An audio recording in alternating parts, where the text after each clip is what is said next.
இன்னைக்கு எந்த போர்ட்டை பற்றி பார்க்க போகிறோம் அப்படின்னா, இட்டாலியில் இருக்கிற நேப்பல்ஸ் அப்படிங்கிற போர்ட்டு தான். இட்டாலியில் இருக்க மற்ற போர்ட்டை காட்டிலும் இந்த போர்ட்டு வந்து பார்த்திங்கன்னா ரொம்பவுமே வித்தியாசமானது. ஒரு போர்ட்டுக்கு கப்பல் போகும்போது அந்த போர்ட்டில் பக்கத்தில் என்னென்ன பிளேசஸ் இருக்குது எக்ஸ்ப்ளோர் பண்ண, என்னென்ன சாப்பிட ட்ரை பண்ணலாம் அப்படிங்கிறத பற்றி தான் அதிகமாக சொல்லி அனுப்புவாங்க. ஆனால் இந்த போர்ட்டு வந்து பார்த்திங்கன்னா அப்படியே ஆப்போசிட்டு. பேசஞ்சரையும் சரி க்ரூவையும் சரி வார்ன் பண்ணி தான் இந்த போர்ட்லேருந்து வெளியே அனுப்புவாங்க. நாங்கள் மாதத்துக்கு 2 வாட்டி இந்த போர்ட்டுக்கு வருவோம். அப்படி வரும்போது நாங்கள் மீட் பண்ணுற கப்பல் பார்த்திங்கன்னா இதுதான் சிம்போனி ஆஃப் த சீ. உலகத்தில் இருக்கிற மிகப்பெரிய குரூஸ் ஷிப்பில் இதுதான் 3வது இடத்துல இருக்குது.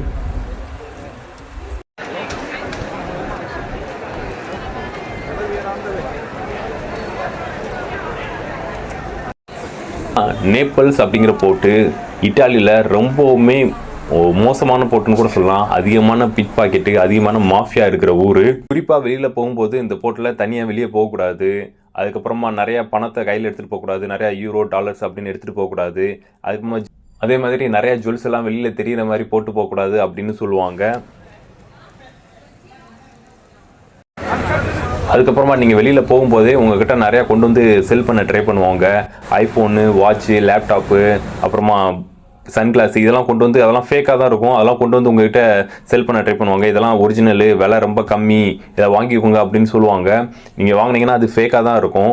அதை உங்கள்கிட்ட ரொம்ப கம்மியான விலைக்கு கொண்டு வந்து செல் பண்ண ட்ரை பண்ணுவாங்க.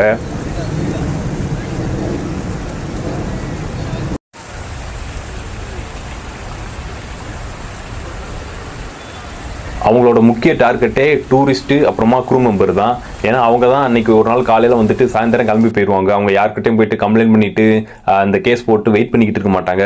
அதனால் அவங்களோட முக்கியமான டார்கெட்டே எங்கெங்கே டூரிஸ்ட்டு இருக்காங்களோ அவங்களையும் அங்கே வேலை பார்க்குற அவங்களுக்கு தெரியும் கப்பலில் யார் யார் வேலை பார்க்குறா, க்ரூ மெம்பர்லாம் யார் அப்படின்னு ஈஸியாக அவங்களுக்கு வித்தியாசம் தெரியும். அதனால் அவங்கள டார்கெட் பண்ணி தான் இந்த மாதிரியான மாஃபியா வேலைகளை பார்ப்பாங்க. இட்டாலியில் இந்த ஊர் மட்டும் கிடையாது, யூரோப்பில் பல ஊர்கள் இப்படி தான் இருக்கும். மேத்ரித் இருக்கும், பார்சிலோனா, அதுக்கப்புறம் பாரிஸு, இப்படி எங்கே போனாலும் பார்த்தீங்கன்னா பிட் பாக்கெட் அப்படிங்கிறது ரொம்பவுமே அதிகமாக இருக்கும். நீங்கள் டூரிஸ்ட்டாக போனீங்க அப்படின்னா ரொம்பவும் பாதுகாப்பாக இருக்கிறது ரொம்பவுமே முக்கியம். இப்படிப்பட்ட ஊரில் எதுக்கு சேல் பண்ணோம் அப்படின்னா, இங்கே டூரிஸ்ட்டுக்குன்னு நிறைய பிளேசஸ் இருக்குது சுற்றி பார்க்குறதுக்குன்னு. அதுபோக பீஸா முத கண்டுபிடிச்சது இந்த ஊரில் தான். நேப்பல்ஸ் அப்படிங்கிற இந்த ஊரில் இருந்து தான் பீஸா இப்போ உலகம் முழுக்க வந்திருக்கு.